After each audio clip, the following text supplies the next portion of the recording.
Hey everybody, my name is Eric Clark and I'm with Remax Solutions, and I'm here today with Michael Schneider, attorney and owner of the title company of Brevard, and this is our continued series on the Florida FARBAR contract. But I know before we get started, Michael has something he'd like to tell us. As an attorney, I'm required to tell you that I am not giving you any legal advice through these videos, and I'm also not soliciting you to be your attorney and not soliciting you for engagement of legal services. All right, so there's the asterisk. Let's get on with the video. All right, so our original video, we told you that the contract we use here mostly in Brevard County is called the FARBAR contract. And there's actually two versions of the FARBAR. There's the standard version that has a clause in there for repairs that might come up during an inspection, and there's also the as-is. Michael, what's the difference between the two? Well, in the standard version, which is not as often used here in Brevard, the buyer and seller agree to a preset allowance of repairs that are going to be allocated for, in other words, 2% of the sale price, generally something in that nature. And what people don't like about that is they're committing in advance to a given number, and then they have to argue about whether the things that the inspector finds, and we'll get into that a little bit later when we talk about the as-is, whether that is a type of repair covered by the contract. And the contract does spell out the types of things that are considered things that the seller has to repair. Now there's three items that usually show up on the FARBAR contract. Under the repairs, there's the standard home inspection, and again, you could do the dollar amount or percentage of the sales price. There's items that come up during a WDO inspection, a wood destroying organism inspection, and then the third one is for any type of open permits that might need to be closed.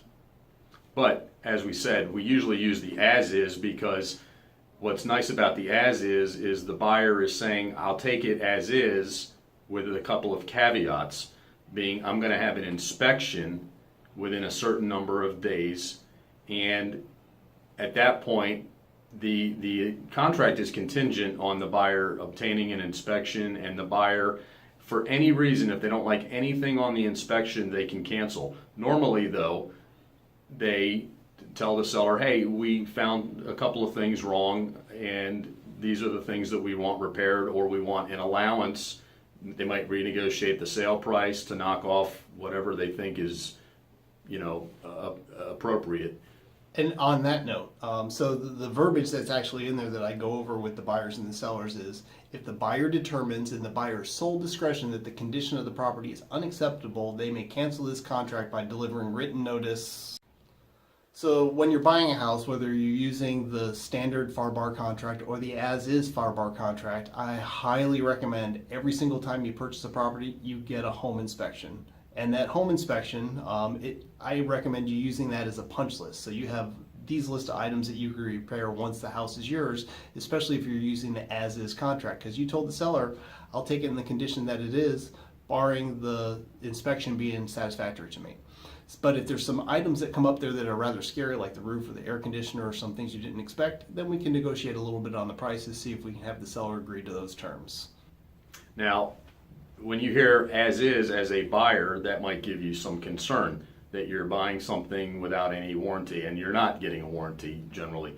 But what you do get is the seller by law has to disclose anything that the seller is aware of that would materially affect the value of the home that's not readily observable by the buyer.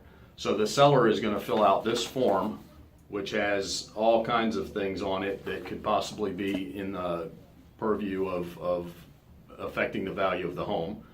And they're going to fill that out, and that's usually going to be something that is done before they even list the property or at the time of listing.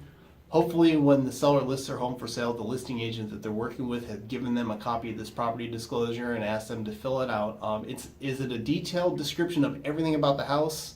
No, but it is a basic overview about a lot of the things with the property, asking them that usually triggers things that might have gone wrong, like they might have had a roof leak or they might have had termite damage, and this just lets the buyer know, hey, these things happened to the house. Right, and if the seller doesn't disclose that, then that's a big problem for the seller. So sellers, you just want to be honest, forthright, and just put it all out there.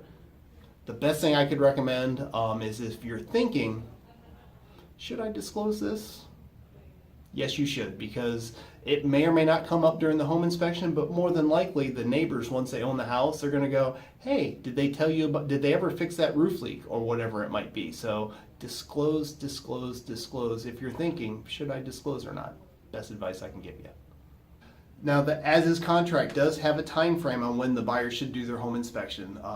The standardized form says 15 days. I typically use 10 days because that should be more than enough time for the buyer to get their inspections, maybe get a quote or two to see if there's anything that's scary that comes up. But if there's anything that came up that we can't get the buyer and seller to agree upon the terms, they have that 10-day period in order to cancel the contract, and if they do so within that time frame, they'll get their escrow deposit back. So that about wraps it up on this video in regards to the as-is contract. By all means, if you have any questions below, please give us a comment or give us a call. If you'd like a copy of what the as-is verbiage is, just send us an email and I'll be more than happy to get you a copy of that or a copy of the property disclosure so you have an idea of what's covered. My name's Eric Larkin with RE/MAX Solutions. Michael Schneider, President, the title company of Brevard.